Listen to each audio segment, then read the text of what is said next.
शुरू करता हूँ मैं उस मालिक के नाम से जो सबका है और बेहद मेहरबान, रहमान, रहीम, दयालु और कृपाशील है।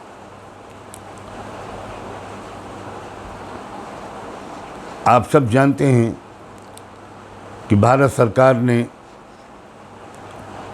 कुछ ऐसे कानून पास किए हैं, कुछ ऐसे ऑर्डिनेंस पिछले साल जारी किए थे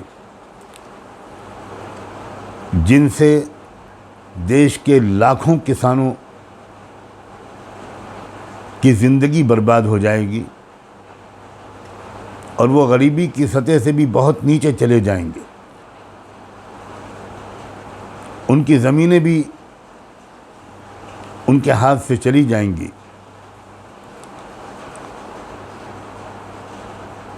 ये हम सब का फ़र्ज़ है कि हम ऐसे कानूनों का खुलकर विरोध करें।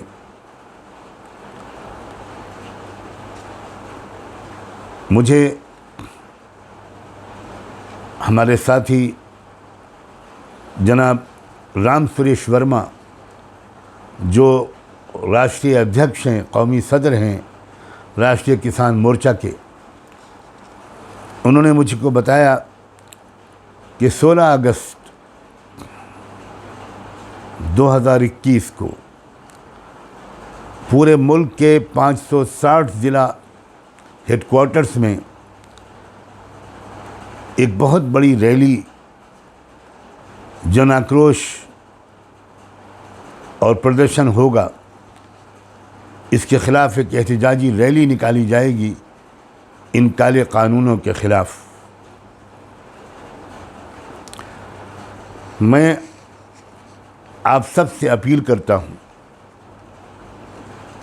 कि आप सब किसी भी ख़ानदान के हों, किसी भी मज़हब के मानने वाले हों, किसी भी बिरादरी के हों, आप पूरे जोश व खरोश के साथ इस एहतजाजी रैली को कामयाब बनाएं।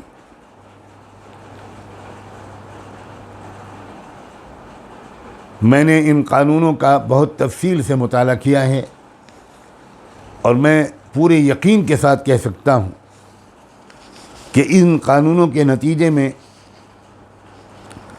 देश के किसान तो बुरी तरह तबाह होंगे ही, ख़ास तौर पर वो जो छोटे और मध्यम तबके के किसान हैं, खेत में मजदूरी करने वाले, उन सब को भी ये कानून बहुत बुरी तरह मुतासिर करेगा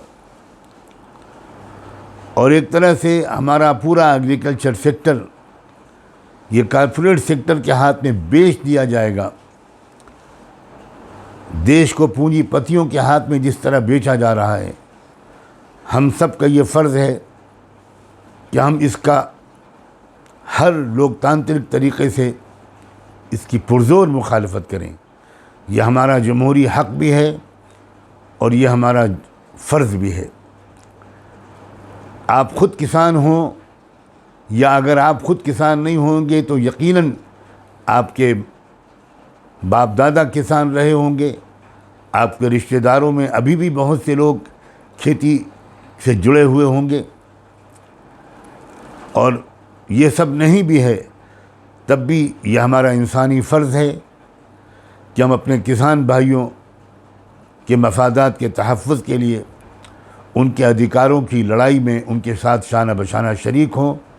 याद रखें कि 16 अगस्त हर ज़िले के हेडक्वार्टर के पास एक बहुत बड़ी रैली ऑर्गेनाइज़ कर रहा है राष्ट्रीय किसान मोर्चा। आप सब उसमें शरीक हों और कानून के दायरे में रहते हुए अपनी आवाज़ को बुलंद करें। मुझे उम्मीद है कि आप मेरी इस अपील पर ध्यान देंगे। आप सबका बहुत बहुत शुक्रिया। बहुत पुरखुलूस तमन्नाओं और दुआओं के साथ खुदा हाफिज़।